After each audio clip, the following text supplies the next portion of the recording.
Hello, friends and neighbors. How is everyone this evening? And the meaning by evening, I mean in the morning, because it's a morning and I'm hyper as ever. So, today we're going to talk about a card that is crazy to me. When I play this card so many times, I play the necropotence. Someone takes, they look, they say skip draw step. If you discard a card from your hand, remove that card from the game. 0 mana cost, pay 1 life to set aside the top card of your library.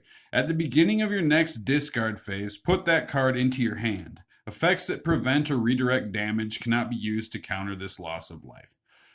This card confuses people, and honestly, I believe that if you just moved it around a little bit, like if you took the skip your draw phase, that's good where that is. But if you discard a card from your hand, remove that card from the game. That should go down here, okay? And this effects that prevent or redirect damage cannot be used to counter this loss of life. Now this should be moved right after this sentence here. Pay 1 life to set aside the top card of your library. So I'm going to read that as I think the card should be read to not make people confused, and people will counter it more, I think, if they understood this better, because, again, it's shocking in this format. People do not play and understand this card, and they really don't, because Grandpa did internet sleuthing, and he can say that I look it up, and I see many people have many questions, so I will answer questions, because I think I can make this real simple and end the debate today. This is how necropotence works, because the old grandpa has been loving this card a long time.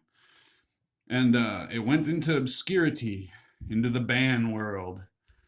But oh, when the commander came, it came back with a vengeance. In any case, let's read it like Uncle Rich likes to read it. Skip your draw phase. Pay 1 life to set aside the top card of your library. Effects that prevent or redirect damage cannot be used to counter this loss of life.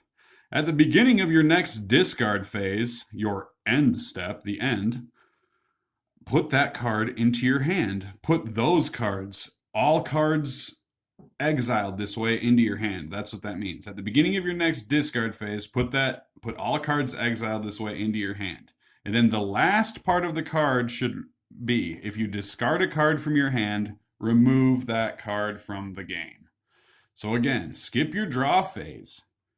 Pay 1 life to set aside the top card of your library. Effects that prevent or redirect damage cannot be used to counter this loss of life. At the beginning of your next discard phase, put all cards exiled this way into your hand. If you discard a card from your hand, remove that card from the game. So, what do we do with necropotence? Let's think about it.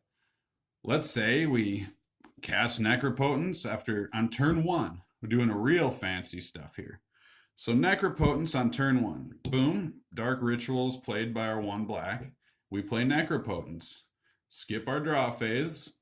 Turn 2, what we're going to do is we're going to do necropotence, and we're going to pay 20 life.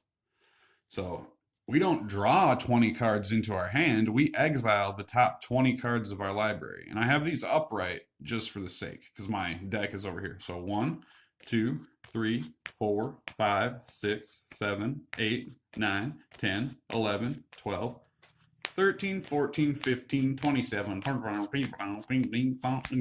Did you lose count or did you keep it? Did you do it or did you not? Did you? Did I fool you? I think I did. Funny to be confusing on a video about confusing card to some people, huh? Not so funny, sorry. Anyways, necropotence. So what did we do? We drew, not draw. See, that's where people get it. Skip your draw phase. I think that's where people get it. So we took cards from the top of our library and put them in an exile pile. So that's part 1. We paid 20 life to do this with 20 cards. So at the end, we put these cards into our hand at our discard time, to where if we have too many cards in hand, we discard. So of the 20 we chose, and I think we'll have 5 cards in hand, 5 or 6. So we'll have 25, 26. We must discard back down to 7. So hopefully in that 20 cards is going to be our combo piece. And if you've made your deck good, you should have multiple ones to pick up, which we do. And yeah, in our hand, I'm actually seeing a few of these right now. So we're not even getting into that though, because we're not doing deck tech. We're just doing necro tech, right? So, anyways, yeah, I did get some combo pieces. We have if anybody's curious, it was the dual caster and the twin flame. And what we would do then is just discard the 7. So let's say we're playing like a really fast deck, or a deck that by turn 5, like we were like drawing from the top of our deck for whatever reason. Play necropotence, give some life, refill your hand. And if you're playing discard decks, a tiny bones thing, this with tiny bones, this is big bones. Look at that. That's Tiny Bones' stepdad. I'm Tiny Bones' stepdad, and I'll be mad if you're not nice to Tiny Bones. He was born with tiny bones. Come on, have a heart. In any case, yeah, discard anything that you're gonna need to fill your hand. This thing ran the show, man, with Rakdos for a long time, and it still does, I think. You just don't see it. I mean, where would I see this? Okay, you know who played this? Anybody wants to nod off now, and they understand necropotence, how it works, they can go ahead and do that. So that's what it does. We can go 39 if we got 40 life. I mean, I guess you could kill yourself with it too. Like,